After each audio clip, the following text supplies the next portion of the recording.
Are you ready for the highest selling and most iconic game of all time? Arguably the launching point of the modern video game industry? The one, the only, Super Mario Brothers. This is the game that made gaming. Does it make sense narratively? Absolutely not. In fact, it's kind of worrying. It's kind of a world of nightmares. Why are there blocks with fire spinning around them? What happened to all those turtles to make them so mean? What are all these coins for? Are they currency? Why are they encased in blocks? But none of that matters, because you get to jump on stuff, and shoot stuff with fireballs, and kick stuff into other stuff. So grab your overalls, your hat, and get out there, because it's time to smash blocks with your head and go down mysterious tubes. All so you can save a princess from a big turtle? Whatever. It was 1985. Let's not hold them to some weird standard. This game was amazing for the time and moved gaming forward further than anything in history comparatively. So grab your controller, crank your neck up at your tube TV, and play some Super Mario Brothers.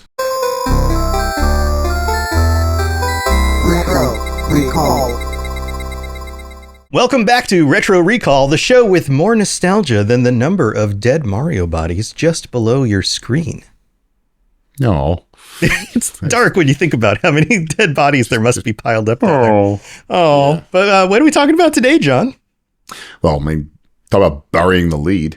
But today, today we're doing something quite different. Tom and I were trying to figure out how to best cover not just Super Mario, but all of the Marios. So we decided to do a month of Mario, which didn't quite time out right because of when this is releasing, but you're getting 4 weeks of Mario, so it still counts as a month of Mario. It's a running month. Anyway, so we decided to start with the original and run all the way through Super Mario World. We'll get to Super Mario 64 later with its like nightmare graphics. Sorry, that Mario, early 3D.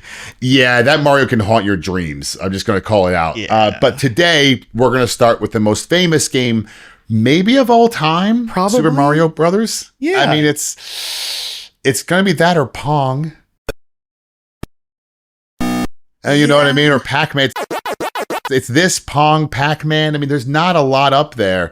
Yeah. This is... I think you're right. I think we can very firmly say that this is at least the most influential game. Like, in my mind, this game draws a line of like there's pre-Mario, pre-Super Mario. Let's not call it regular Mario. That's a different game. Pre-Super Mario Brothers, there's those games. And then there's post-Super Mario Brothers, because of the complexity and the dynamics that are included in it. But we'll get into it. So in my mind, this is the foundation for modern video games. I don't think you're wrong. But today we're going to talk about the gameplay, the timing of its release, and what it's like going back and playing it again in 2026. Yeah. So, But let's get into it. And we have to start off with the release. And the funny thing about this is the release of it's even complicated. Mm-hmm. And this is because we're going back to a very old time. All of us are aware, although recently, I don't think we've had as much problem with console releases as of late. But for a long time, console releases were massive sellout issues. And the Nintendo was one of them. Yeah, so, meaning that they ran out of cartridges to sell because they sold so very quickly. Right. There was also a limitation in the mid 80s of the chips that they needed to, in order to print on the cartridges. So it was a whole supply demand issue thing. The funny thing is, usually at this point, I tell you, the game was released on this date. There's actually argument about when this game was released because it was technically released on October 18th of 1985. In the United States. Not in Japan, right. In Japan, it was released a month earlier. Right. But the issue with the US release is that's when it was supposed to be released, but there was such a run on it and so many issues that a lot of places it was delayed. And so some places it didn't even get them till November and blah, blah, blah. And I'll be honest, I don't care. I just don't. Yeah. I don't care. If you care about that, go watch a different show about it. There are people who can dive so far into that thing. It's not really something I wanted to spend 72 hours looking up, but that is, I'm going to call it out before someone corrects me on it. Technically, October 18th, 1985, functionally, whenever you could get the damn thing. Sure. So there it is. And it was released as part of the box. It was this and Duck Hunt. with the light gun, and I did look it up. It was $179 at release. Yeah. That was a lot of money back then. Yeah, it was. And this was a hit out the gate. We'll talk about it later, but this was a hit out the gate. Now, I love talking about what was going on then. And for once, I know the song, Tom. I actually know the song. The number one song in the world, or in the US, was Take On Me, which apparently is by Aha. That part I didn't know. But I know it better by the Real Big Fish cover. It's a great cover. I'll be candid. It's good. But I don't care. I finally knew one. It's been like 3 months and I haven't known that. I think the last one I knew was Seal. And so I finally knew one. So great. And unfortunately it was 1985. So all the music I liked was a bad year. Yeah, but this is a great song. I would, just like I said that this is the most influential game from 1985, like for Take On gaming, Me is good. Take On Me is probably the best song of the 80s if you're considering pop songs, not like deep tracks from like metal bands. You're about to get raged on that one. No. Best song of the 80s. Pop songs. Pop songs? Name a better pop song. I can't name pop songs. There you go. I'm sure there's better than I win. Take On Me. I'm 1,000% there's better than Take On Me, but it's fine. I don't even know what genre it is. I'll be candid. Is it? It's new wave. No, it's a new wave. Is it new wave? Yeah. All right. Yeah. But anyway, here's what's more important, because there's something much, much more important that was going on at this era. It's the 80s, and we have lots of movies, and there's movies that came out around this time, and I don't care about any of them except for one movie released at this exact same time, and it's a movie I've seen well over 20 times. I think it's maybe one of the greatest movies ever made when you talk about 80s action films. I still watch it. I've seen it recently. Commando. Maybe the best. I have had heated arguments recently, as in a couple weeks ago, with people about whether or not this was Arnold Schwarzenegger's best film. They said Terminator. They were wrong. It is Commando. It's definitely not Terminator. He carries a tree on his shoulder. It's such an epic film. Stick around. I lied. The one-liners in this are fantastic. Everything about this movie's exceptional. The fact that he jumps from a landing airplane in Los Angeles into a lake that, by the way, shouldn't be there. I've been to LA a lot. I don't know where that water would be. Also, you're very dead. Everything about this movie makes no sense, but I don't care. It's one of my absolute favorite films of all time. Unlike Super Mario Brothers. Let's get into that. Oh man. All right, here we go. He's bringing the heat. All right. Yeah. All right. Now, before we get into it, and to try to cover your tracks a little bit, you do have a lot of appreciation for this game, even if it's not on your top list of like favorites. I have. Yes. So I view Super Mario Brothers the way I view a lot of music from the 70s and 60s. I don't like it, but I respect that without it, I don't get any of the music I like. That's how I view Super Mario Bros. I have massive, unadulterated levels of respect for this game. I know what it did for gaming, both from a programming standpoint, but also from a fan base, which then created an entire genre, which created revenue, which created business, which created opportunity. Super Mario Brothers created an industry that has given me more joy than almost any industry on earth. Yes, it is the game that saved us from like the Atari gaming apocalypse of the early 80s. Like there was 100%. The market died. They were burying Atari cartridges in the desert because nobody would buy them. And then Nintendo comes and makes Donkey Kong and some other stuff. And they're like, hey, this is actually going pretty good. And then Super Mario Brothers comes out and all of a sudden video gaming is an industry again. Yes, 100%. It is. So that's why I say, when I say I don't like this game, there's a difference. I don't like Myst, and I think if Myst wasn't made, we would have all been fine. Right. Super Mario Brothers, on the flip side, I actually respect and really, but I don't really enjoy playing it. That's all I'm saying. That's fair. Yeah. All right. So let's get into the details here. What do we know about it? All right. So here's what we know about it. Super Mario Brothers is, first off, astronomic hit. 1 million copies were sold within the first year. In Japan, they did 1.2 million in the first month That's huge, Japan, especially because of the population difference between the United States and Japan. I assume everyone in Japan had one. That's kind of when I see those numbers. I'm like, all right, like they just could keep on the shelves. It was universally hailed as the greatest game of all time, which it was at this moment. It currently sits at 40.23 million copies sold. And when I say that number, that's the Nintendo version. The NES version. The cartridges. Right. We're not talking about the people who bought it on their Switch console or their Wii console. We're talking about All-Stars issue on the Super Nintendo. We're talking about a actual Nintendo, blowing it to make it work cartridge. Right. 40.23 million of those pieces of garbage are sitting around there somewhere. That is exceptional. It is the highest selling video game of all time by a wide margin too. So, it's huge. I mean, this is a huge game for sure. Game's a hit. Right.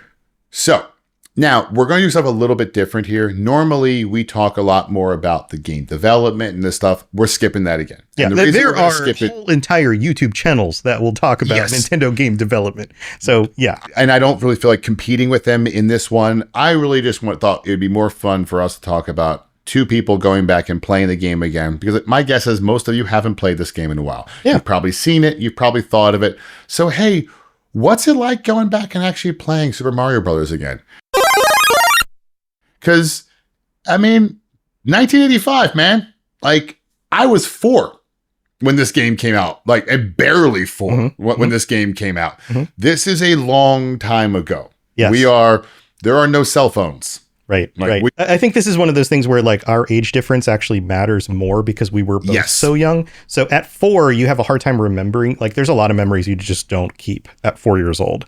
I was 6, 7. This is 85. So I would have been 6. Right. By the time I played it, I was probably 7 years old, something like that. I've joked about this previously. The kid in my neighborhood, Tim, who lived in the big house. He was like the rich kid, got it before the rest of us, and he was a jerk, but we would still go to his house because he had a Nintendo and we could play Mario.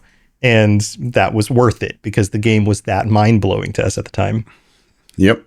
And that tracks. This game was a astronomic hit. But yes, let's talk about us going back and playing it. So I'll start with the good.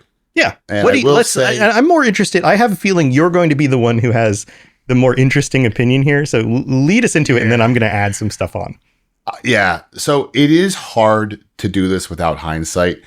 And the hindsight is tricky. And I'll explain the hindsight. It's because I really like Super Mario 3 and Super Mario World a lot. And so playing this game, getting my brain out of those two and into viewing this one with a blank slate's almost impossible. It's okay. So I've got an analogy for you. There's similarities to this, and because I played this game a lot at an age where I could appreciate it more, and you were younger. But it's kind of similar to the fact that you have a certain appreciation for the first and second Fallout games because you caught them when they were new. Yeah, I bought them. You bought them and played them a lot when they were new. I missed them and had to go back and try to play them after playing modern Fallout games, the Bethesda ones. And going back after you have the later developments where they've added and changed things is hard to do because you're carrying those expectations from the later iterations of the games backwards.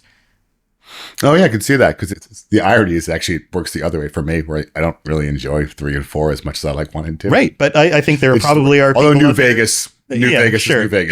New Vegas is like, I'm not going to argue that one. Right. That wins. But I bet there are people out there who are like, the original Super Mario Brothers was perfect. The other ones added stuff I don't care about too much. Yeah, when we talk about 2, I think there'll be a bit more unification on that one. Sure. But so I tried to prep for this, and I really did read a lot more up and kind of get my mind around 1985, what other games were like, to kind of really get myself ready for it. So I'll do my best here on what I think was good about it, and I'm trying to do this from the perspective of what else was out there. And the truth is, to your comment about Atari, there wasn't a lot. Yeah, even the other Nintendo titles that came out before this were way more simplistic than this game. Well, this was the launch of Nintendo. Well, this was the American launch. In fact, this game wasn't packaged in with the console when it first came out because it had the little robot guy. That was the pack-in. And the game was so popular that they started adding it as a pack-in later. And especially in Japan, you had games like Mario Brothers, the first one, where you're just running around on those screens that don't move with the little guys coming out of the pipes and you got to hit them from the floor underneath and all of that. But then you have games like Ice Climbers and stuff like that. Those early games, awful. Those early games were really simple because that's what they thought the console could do. And they didn't have Miyamoto at the head of these development at the time with the experience that he had in order to take these games and push them in a new direction, like with Super Mario Brothers. So when you do compare it to its contemporaries, it's like looking at the difference between a Super Nintendo game and a bunch of Nintendo games. It feels like a generational shift, even though there was no generational shift from the console side. And that is very true. And I will say, you can feel that playing when you look back on it. So the first thing I did notice is you still do get a rush playing it. The jumping over obstacles, ducking, fireballing stuff. Every time you find a secret tunnel or beanstalk, it's fun. Yeah. It is great. The gameplay is top notch for what it is. You do feel the excitement. You flex. Think about your muscles do flex doing stuff. Think about how many of those terrible games we played when we started this show and how bad the platforming was on games that came out years later. And yet Super Mario, his like the jumping and the running, it all still feels good. And I think that was part of what was so frustrating to me as a kid was once you play Super Mario Brothers and then you played one of these other games that came out and the jumping, they were just garbage. It was just so bad. It was so confusing as a kid because it was like, why can't they didn't they figure this out? But the truth is, Nintendo figured it out. The other developers didn't know how to dial that in. No. Yeah, and that's very true. And that is true. Like the quality was there. Even the graphics you said earlier, this is the same 8-bit graphics are available for everybody. Mario looked a lot better. It did. Mario looked a lot better. Now, they cheated a little bit by just the way that they would use the same imagery on the base, so you didn't have to do as much development. Yeah, well, they did they did a lot of cheating in order to, they stretched the console to its limit. Yeah, but they knew the places that they could just use a flat and single color in places, flat single stop to make it not eat up memory. Mm-hmm. But it still was vivid, and that's the thing. So the game looks good. Even the underwater levels, those stupid squid things I could never avoid. Bloopers, I hate those stupid things. But yeah, like the game it looks good for what it was. It feels good. And I will say the thing that probably sticks the most out to me are the sounds. And it's a weird thing to me in the sense that usually when I think back to something from this era, when you talk about the music or the sounds, they will often echo in my head, not in a good way, where I don't want it coming back. Yes. Like, for example, the song I'm Blue, that can just echo in my brain if it starts playing somewhere. Song. Yeah. Or a while ago, we covered at one point, like the song with one of the shows was the Seal, A Kiss from a Rose, which just me saying that it's now playing in my brain. I do the same thing. And I have a hard time going to the grocery store because the songs will follow me home. And I don't want that in there. I don't want it in there, but it's in there. But these ones are fun. Yeah. Do like the sound of you going into the dungeon. That's fun for me. It's the sound of him shooting a fireball because it was fun and there's joy. I give them that. Those sound effects give me joy feelings. Yes, no, that's a good point. Also, it's really easy to turn 8-bit audio into something that sounds really piercing and annoying. Yes. To turn it into something that's actually pleasant. And not just the sounds themselves, the usage of the sound. So playing back through this again, things like you would go into, say, a like 1-2 and you go underground, it's a level, right? Yeah. But then at the end, you go back up a pipe and then the overworld song plays again just briefly before you hit the flag. And the fact that it ties that back in and switches the sound is, I mean, it seems obvious, but it's like, no, like you're getting too close to the end of the level and it's playing the main theme again. And you're like, oh, okay, I'm winning. This feels good. Yeah. Yeah. All of that stuff totally tracks. Yeah. It's one of those, I like it. The sound effects were great.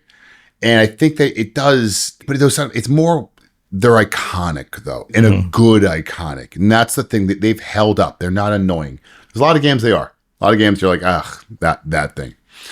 Another one I will say is the bosses and the enemies are decently difficult. Yeah. Playing through it again, it was hard. I didn't have enough time to beat it. I did beat it a few years ago when the NES Classic came out. I sat down and beat the whole thing. So that's like a decade ago, probably now, decade plus. Right. But I went back through and I'm like, okay, some of the levels get annoying, but it wasn't that bad. It was fun actually to play for this show, though. I did play it again with my NES Classic because my Classic does have the original Nintendo controller. Nice. So it's kind of fun to go back and play on that. So I've got the rough rectangle. Yeah. It's like, and it digs into your hand. Yeah. And it's wired too, so I can't even sit on my couch all the way. So I have to sit I have to sit on the floor. We're like middle-aged men sitting on the floor. Oh yeah, I'm in my mid-40s. I'm sitting on the floor looking up at a TV. I mean, at least it's a flat screen, not a tube, but still, it's like it did actually kind of hurt. If I'm being honest, by then I'm like, this is light years uncomfortable. What am I doing? Sure. Like my neck hurts now. This is stupid, but I wanted to live the full experience. But yeah,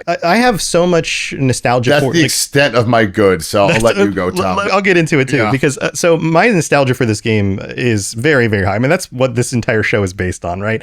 And I played this game so much as a kid that got to the point where I knew where all the warp zones were, all the secret worlds, all that stuff. Oh, you're one of them. Yeah, and so when you're like, oh, it's hard. Well, yeah, it is hard if you are playing through all the levels in order, because you get 3 lives at the beginning and you got to go all the way through. But there was a time where it was like my brother and I would play and we would just go to the first warp zone and then we go to the second warp zone. So all you would do is play like 1, 1, 1, 2, and then you get to world 4, then you get to world 8, then you beat the game. And you could do it in like 20 minutes. Like like we got to the point where we could just burn through it. But I ground that game out. Yeah, for this, I went back and I was like, okay, I'm not going to use the warp zones. I'm going to just go through all the levels. And there are levels that I don't remember very well. And you're right. Mm-hmm. And the big dynamic here is, and we bring up other games that are difficult. I'm not going to say Battletoads. It's not a Battletoads problem, difficulty. It's a Dark Souls thing where the game is hard because you want to just keep running. And when you're running at full pace and jumping long distances, that's when you fall in a pit. That's when you run into a blooper or whatever, And if you slow down and you just kind of take each obstacle as you go, it's not as hard. Pretty easy, actually. Yeah. Yeah. But that's the problem, is that you have to slow down and pay attention, boring. But it starts to feel more boring and tedious. And so you just want to run and then get to there in a minute. And then you bump into stuff. Yeah. And that's the thing that really, really stuck out to me on this playthrough. But I have some other things in my positives. I'm 100% on board with you with your positives.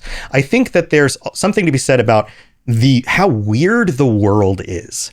The wacky nature of all of this. And it's absolutely a positive.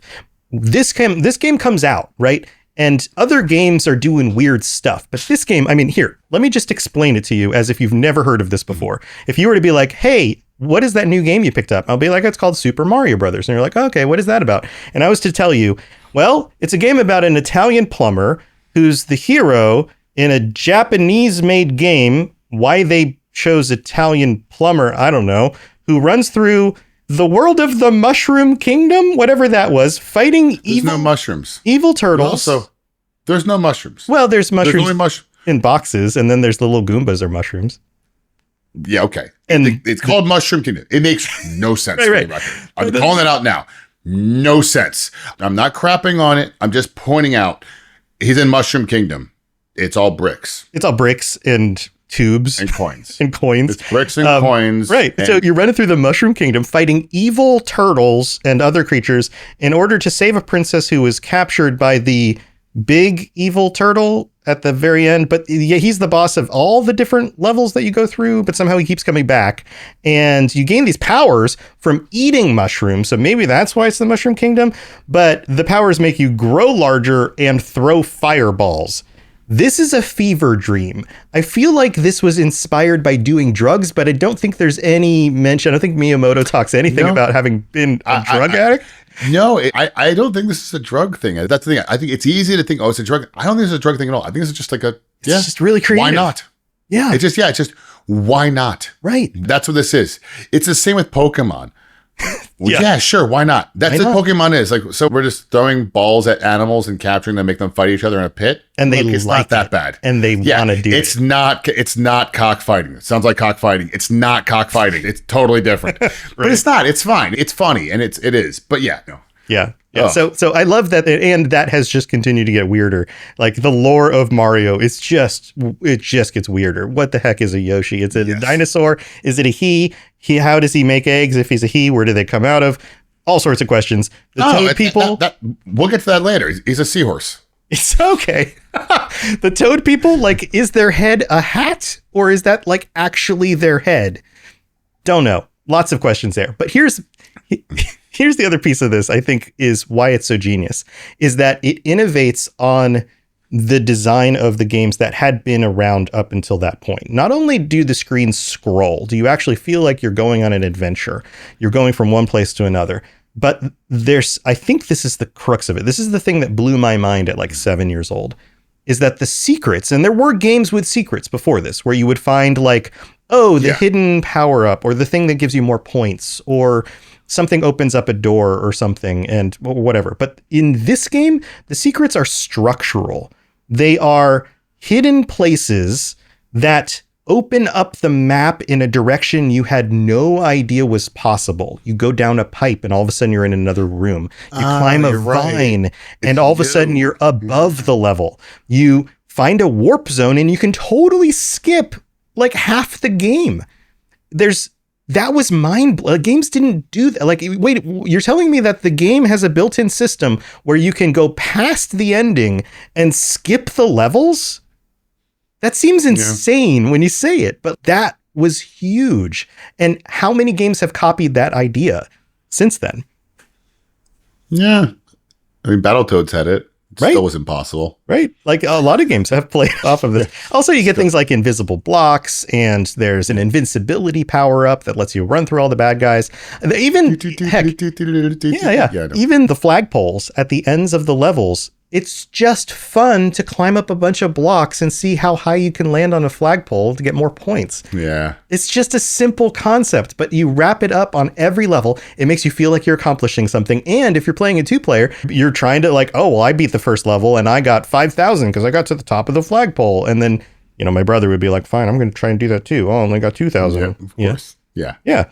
Yeah. So I think all of that stuff added together sets this, and not just that stuff, but the way that they somehow wrangled the code into making a game that the NES was not designed to make. No. And it feels good. It still feels good. That's like, this is phenomenal. This is a game that like, it hits this high bar and sets a standard for the rest of gaming for a very long time. So those are my positives for it. I don't disagree. But I will now dive into why I don't like this game. Sure. Yeah, let's talk about the negatives. I agree. There are some negatives. I'm not saying there aren't. You hinted on it earlier. And so the big thing about this game is you're right. You can speed run this game.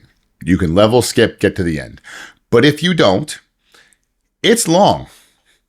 And it gets boring. For its time, especially with a limited set of mechanics. Yeah. Absolutely. Yeah. And so when we covered Sonic, one thing about Sonic the Hedgehog that I liked was it was short. So right about the time in Sonic the Hedgehog that you realize I'm just pressing one button over and over again. This is kind of lame. You win. You're done. Yeah. And it's like, okay, the game's over. Super Mario, you keep jumping and ducking and jumping and swimming and ducking and swimming and jumping and ducking and firing a fireball and swimming and jumping and ducking. And that's what you do over and over again.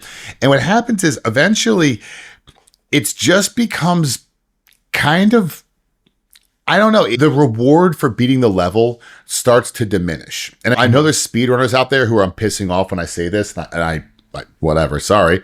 But sorry, whatever. I'm sorry. But the truth is, that's like the thing going back to it that I noticed is it doesn't really feel like there's that much of a reward for getting further into the game.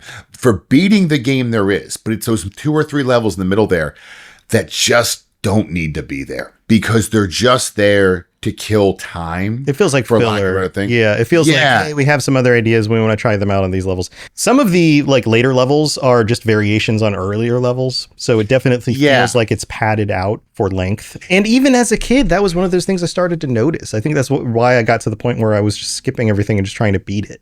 because that felt like an accomplishment to be able to just get through it faster. Yeah, I'm just going to get to Bowser and I'm going to kill him, right? Or make him fall in the fire.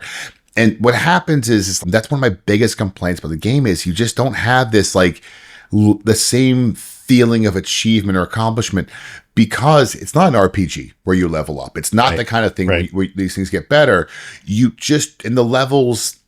It is, and again, it's somewhat unfair what I'm doing here because they did what they could with what they had. No, I am on the same page with you. I am not in disagreement with this. Like, if you were to say, hey, you're on a desert island, you can pick an NES game to bring with you.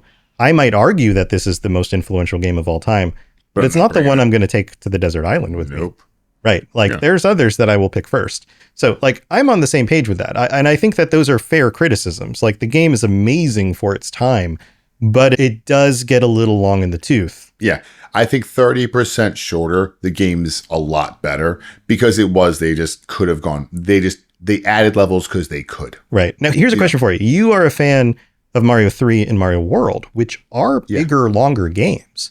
Yep. But what is it about them that make there's more variance? It's because they vary it up. It's because there's more variance in the levels. The issue with Super Mario Brothers is simply that it is dungeon, it is swim. There's about 3 or 4 level types, and they just kind of keep repeating over and over. There's only so many power ups. There's only so many enemy types. Yeah, exactly. And so you've got the block with a spinning ring of fire on it. So those parts like, all right, we'll just put more of those there. It's just kind of a certain point. I'm like, all right, so this is just harder timing. Like, yeah. Whereas like Mario 3, all of a sudden everything's giant in one of the later worlds. It's got a lot more variable. And then Super Mario World is amazing. Super Mario World, you get a lot more variables coming into it. So you do feel like as you go to each section, you're getting a not different game, but you're getting a different style. There's a theme. Right. And again, it's not their fault. It's their first iteration. I'm not that against it. Right. It's just one of those, like I said, I don't think the game was bad. I just think 30% shorter, maybe 20% shorter, it's a better game. Yeah. That makes sense. I think we're on the same page. I am going to rip into Super Mario 2, which I really do not like. That's the difference. Yeah. I do not like Super Mario 2. Mario 2 is a weird game. It is weird. It's a game that I grew to appreciate the more I played it. But it is a game that I was very shocked when it came out because it felt so different. But there's a reason, because it wasn't originally designed as a Mario game. But we'll get into that next week. Yeah, I've replayed it. I replayed it as an adult. You know what I discovered? Still didn't like it. Still like it. We'll talk about it next week. Yeah. All right. So. But that's my bad. How about you? I'm on the same page. I think that the bad stuff is repetitive. There is not enough variation. And if you don't use the warp zones, it does feel like it takes a long time. Also, by the time you spend enough time on the schoolyard talking with your friends or reading Nintendo Power, and eventually you figured out where all the warp zones were, where all the vines were, where all that stuff is, all that was left was like, but did you get to the negative world? Did you find the glitch that gets you to and then I never was able to get that to work as a kid and like that kind of stuff. But outside of that, it kind of, by then it was time to just go play something else. And it's like I'd seen all the levels, I did all the things. And to be fair, like you said, they did what they could. I mean, this is the first iteration of it. This wasn't, they weren't making a mistake. Right. Whereas there's other games, there's games from Nintendo that were bad. Yes. These are bad games. This is not one of those. It's just when we talk about like a lot of the stuff, it's one of those games where most influential game of all time. Yeah. Yeah. Most important learned of all time. Probably. Yeah. Yeah. But before the cast, Tom and I were discussing what's Zelda for Super Nintendo called again? I can't remember. Link to the Past. Yeah. And then we're talking about that one versus this. Link to the Past. I'll play Link to the Past any day of the week. I love Link to the Past. Super Mario Brothers. Meh. Well, by the time you get to the Super Nintendo version of Mario and Zelda, they've learned from all of the things that weren't as good about these earlier games, and they were able to use that to really inform their design. I'd play Legend of Zelda over Super Mario. That's what I'm getting at with the Desert Island thing, is that there's just there's more stuff to go back and do in Legend of Zelda than there is in Super Mario. It's a deeper and broader game all at the same time. But who has better sounds or music? Oh man, okay. So here's what we should do. That's tough. We're getting to the comments in a little bit. What are your opinions? If you think Mario has the better sounds and music, or if you think Zelda does, let us know in the comments. Ooh. Let us know what you think. I don't know, because it's funny. Like, I think Mario's music is more iconic, but I think I might like the Zelda more. I agree, but that's because I think you and I are more RPG guys who are into fantasy worlds in the style of like medieval fantasy knights and swords and stuff. When I think of like just the sounds of Zelda, I just think they're better. Yeah. Well, they're more emotive in these spooky dungeon sort of ways. Yeah, there's when he falls down a hall. Like it's yeah. Anyway, I digress. All right. But let's get to the conclusion of this. So 2 questions. Was it fun and who should go back and play it? I'll go. Was it fun? Yeah. Who should go back and play it? If you haven't played it, all of you. If you've never played Super Mario Brothers, you need to play Super Mario Brothers. Simply put. And I'll be honest, you need to grind it. You got to play from beginning to end. You should. I think everyone who plays video games at some point should beat Super Mario Brothers. It is one of the first games that really launched video gaming. It is an icon. Go experience it and understand this is what launched video games. Right. That's my opinion. I'm in full Will agreement. you enjoy all of it? No. But you also might realize that there are things that you can do. Just deal with it. You might realize that, like, for example, the game is very limited with 3 lives getting through the entire game. But the game cheat. I should have said cheat. Definitely get unlimited lives. But here's where I'm going. If you really want to explore the game and play it like people did back in the day, figure out ways to get more lives. Figure out ways to create a loop where you can get infinite lives from a Koopa bouncing back and forth. That kind of stuff. That's also part of the genius of this game, is that there are ways to game the game and make it easier through trial and error. That exists. Or you could just cheat. Either way. But yeah, I'm on the same page. Yeah. I think it's definitely worth going back and playing. Is it as fun as other Mario games? No. They've continued to improve the formula. I mean, it's just not going to be. But I think there's also a reason why this is the #1 speed running game, period, is because it is so systematized. Everybody understands that the press of a button can be sub-pixel perfect in order to make a certain jump and carve another, half a second off of your time. Like, the game is extremely highly optimizable, which is incredible for a game from this time as well. Yeah, I don't know. See, I'm always on that because I also think it's a speed runnable, because what else are you going to speed run? Contra? Yeah, you know what I mean? Like, it's like speedruns everything. No, but Zelda's got, it's just the way the Zelda levels are written. It's just different. So if you're in a speed run, it has to be side scroll. Okay, so we're running out of so already we're like, guys, we're cutting a bunch of games. Fair. I get where you're going. Sonic, I get where you're going. Yeah. You know what I mean? That's my thing. I'm like, of course it's Mario. I mean, it was designed to be like one of those game shows on Japanese television where people would run through a course and have to climb over things and jump over stuff. So yeah, that's all my point. It's a running and jumping simulator. Is originally, which totally unrelated. I learned this day. Did you know that Russia had a game show where people stole cars? No, I did not know that. Yeah, look that up. It's hilarious. Did not go as planned. Anyway, that's your little known fact for the week. Little known fact of the day. Feel free to look that one up, guys. That did not go well. Anyway, all right. Well, coming up, we've got comments to respond to, and man, you guys have been posting more comments. So we'll get to the ones that we can, and then we'll also remind you of some other stuff. But don't go anywhere. We will be right back.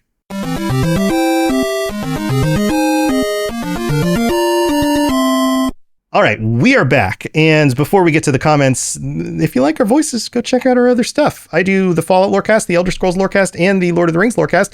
John does the 40K Lorecast and the History of 40K. You can go look those up on whatever you're listening to this on. And John, we've got a bunch of comments here. I don't know if there's one that you want to pull out. I could kind of read through them. I'll let you go through them and I'll just comment. It's more fun that way. All right. This one, Mateo V says, every time John says, I still have the original discs, I die a little inside. I had an Atari, Commodore 64, Sega Mega Drive, NES, Game Boy Color, PS1, PS2, GameCube. I have all but the GameCube left. As a kid, I got rid or sold all of the old consoles because back then I wanted to get a new console or games, so I'd sell them to save money. I regret that so much. Yeah, I have everything. I was the opposite. I was just so, possessive. I've never sold a single game I've owned. If I lost it, it's because it got broken. Wow. I've continued to sell my stuff over the years. I had friends who were interested or more interested in because there was a time where I graduated from college and I got my first home and set up an extra TV in like the extra room and then plugged my old NES in and Super Nintendo and got it all set up. And that was fun for a week. And then I was like, it just sat there. And then I had a friend come over for some party we were having there. He was like, hey, I've been looking for one of those. Can I buy it off you? And I was like, okay. I just sold all my stuff. Yeah, so I've got, I still have, I had to get rid of my Xbox because it wouldn't turn on. Yeah, that's about it. But I still have my Fable disc, which I can't put in anything. That's my side note. Yeah, I'm possessive. That's me. Yeah, hey, like some people love to collect stuff. All right, next one. AJ says the answer to all problems in this game is two swords monks. This is about Final Fantasy Tactics. Once you have that set up, it's a breeze, and then you get Orlando. Yep. Yeah, Two Swords Monk, Two Swords Monk wrecks. Just wrecks. They will ruin anything. That is your absolute beat stick character. For those who haven't played Final Fantasy Tactics, as soon as I saw that comment, I'm like, yep, that's the secret. Two Sword Monk absolutely wrecks. Yeah. Good one. Good on you. We've got a few Final Fantasy Tactics ones. This one's for Teddy W. I told you, that game's a good game. People like it. Teddy W says, growing up playing Bethesda games meant many times the game crashing 3 hours after my last save, like my story about it. Always a great point to call it for the day. Yeah. Oh, yeah. I mean, take a break, come back. People don't understand. The invention of the autosave was weird and was so magical. Yeah. It is... There's been a lot of, like, you don't cry, but you do. You get up and you got to go for a walk. Like, that's one of those moments where it's like, I put my controller through the screen or just put it down. I go for a walk, come back, load it back up. Yeah. Teddy knows. Thanks for the comment, Teddy. Brian M says, I'm with John. Cheating on a single player game is the difference between dealing with a challenge and saving time to experience a story. I'm not against this either, by the way. Like, I agree. John is just more likely to do it. I'm the one who's more likely about it. Yeah. Well, I'm not against it. Like, I will start by doing it. The difference is a lot of people, I think Tom's like, well, if it gets hard enough, I'll cheat. I just level 1 and cheating. Right. And the reason why is candidly, it's a time thing. Like, I just don't have the time and life is hard. I'm going to finish. We're recording this podcast at night and I'm going to finish this podcast and then go work for a couple hours on a presentation for a corporate presentation because that's what life is. You know what? I want to immerse myself in a story and I don't want to spend 2.5 hours trying to beat level 7. Yeah, no, we're in the same camp. I think that's the main difference is that you will plan to do it going in. Well, and this is also different. Like the way I play games for this show is different than the way I play games just for myself. If I'm going back and playing these games, I want to get the experience that I had originally or would have had if I missed them. And then I'll go, okay, I've been doing this for a while. Let's just, again, my time as well is limited. And so I'm like, okay, let's just get through it. I'll use a cheat here or whatever. So yes, absolutely. Finn says, love the podcast. What do you think is the most forgotten Nintendo console? Love to hear a review of Super Mario Sunshine or Wind Waker. Finn, I think that you are cluing us into the fact that it's the GameCube because both of those were GameCube games. That one also was, as if I'm correct, the worst in sales of all the Nintendo consoles. Well, that's because the GameCube timed so bad. It was real bad. I mean, well, it was deficient to everything else that was out at the time. And as a result, it was also at the same time that Nintendo got super uppity about, if you make games for us, you can't make games for anybody else. And so it was like, cool, we sell more with everybody else, so you can just go pound sand. Right. That's when they lost Square Enix. Like Final Fantasy went to PlayStation. Also, they didn't have like what's the word for a big game that really sells the console. Well, because Mario Sunshine there was no flagship. Well, there was no flagship because they couldn't get one because no one wanted to make games for it. Right. And their own games, Mario Sunshine, was not as it disappointed a lot of Mario fans. People didn't like it as much. What I don't know is, was there a handheld after Game Boy? That's in between. That's what there was Game Boy, then there was Game Boy Color, then there was the DS came out. Maybe it'd be between GameCube and DS would be the most forgotten then, because DS is huge. DS sold really, really well, and they iterated on it multiple times. Like I think both of us were probably at the point in our lives where we were like moving into adult world, and so I had my daughter very young, and we got her a DS, and she loved it. She would take it to school. She would trade games with her friends. They would lose her game. She would cry. Like, it was great. So like. She was super into that. So that's the only reason I really know anything of that world, because it wasn't because I was using the DS. It was because she was. So yeah, that's an interesting question. I think it is the GameCube, though. Yeah. That's what I'm going to go with. Fair enough. Travis B says, one of the greatest games of all time. This is about Final Fantasy Tactics again. Yeah. Screw that Y-Graph fight, though. Y-Graph. Yeah. Oh, that Y-Graph fight is hard. That Y-Graph fight is hard because he'll wipe a bunch of you guys. Yeah. He also says, I've played this game a lot. I knew. That's why I put these on here, because I knew you would have responses to this. Also says, would love to hear you guys try out Xenogears at some point. Xenogears. For the PS1. Mm-hmm. I didn't play Xenogears. Did you play it? Xenogears, yeah. Xenogears I played randomly. As soon as I saw it, I had to re-pull it. It's, man, I mean, I can't even think of when I played this. It would have been late 90s when I would have played this. It's a cool game. It's very another Final Fantasy looking. Yes, it's a Square. It's a Square. It's a Square Enix game. Yeah. Xenogears is good. That'd be a fun one to go back into, because it's one that I think I only played very shortly. And so it'd be interesting for you and I both play. It's a highly well-reviewed game. It's one of those, it's another one of those almost like Curse of Monkey Island, where it's like there's good reviews on it. And a lot of people are like, why didn't more people play this? And I think it was just poorly timed, if I'm not mistaken. I think it may have come out at a time where a bunch of other stuff was out. Yeah, 1998. So I think this came out the same year as Metal Gear Solid. Yeah. So, nope. Yeah, too many other, just like too much other competition. Nope. Like, not going to get to it. Yep. So, yeah. Yep. One more from the Final Fantasy comments. B, simply just the letter B, says top 5 game all time. Yeah. I told you, Final Fantasy Tactics is, if you played it, you know. And if you didn't play it, go play it. It's just that simple. Like, it's that good. It is that good. Yeah. Mm-hmm. And then we have one more. Drew P for the Warcraft episode says, I bought the WC1 and 2 remastered versions recently, but I must admit I couldn't get too far in Warcraft 1 before jumping into Warcraft 2. The missions seem more difficult than I remember. Yeah. I had the same experience. Yes. Yep. If you just didn't do something right, or you just didn't pay attention, like explore enough of the Fog of War in one direction, and then all of a sudden you get overwhelmed by the forces, and then they follow you back and kill your base, you're just done, and you got to start over the level. Yeah. Yeah, it was a lot harder than I remember. Yeah. I totally agree. Yep. Totally agree. There you go. So thank you for your comments and taking the time to leave those. You can leave comments on Spotify. If you listen there, you can join us on the Robots Radio Discord. There's the channel for Retro Recall and all the other shows on the network. And we're going to wrap up this episode with, well, you already know what we're going to talk about next week. Yeah. Super Mario 2. Next week, we're jumping into the remake of Dookie Dookie Panic. Doki Doki Panic. Doki, whatever it was. You can call it Dookie Dookie because you don't like it. I do not. I do not like Super Mario 2. I'm not a fan. That's one that I beat many years ago, begrudgingly. It was just, I hate beat that game. I sat there and hate beat it. Like, I'm beating this game. I did not enjoy beating it, but I was going to. Wow. So yeah. Wow. Anyway, there's that. So that'll be next week, guys. All right. So get ready. Enjoy. That's coming up next. We'll see you next time. Take care. Retro Recall. Robots Radio. Games, lore, stories, community. Just press play.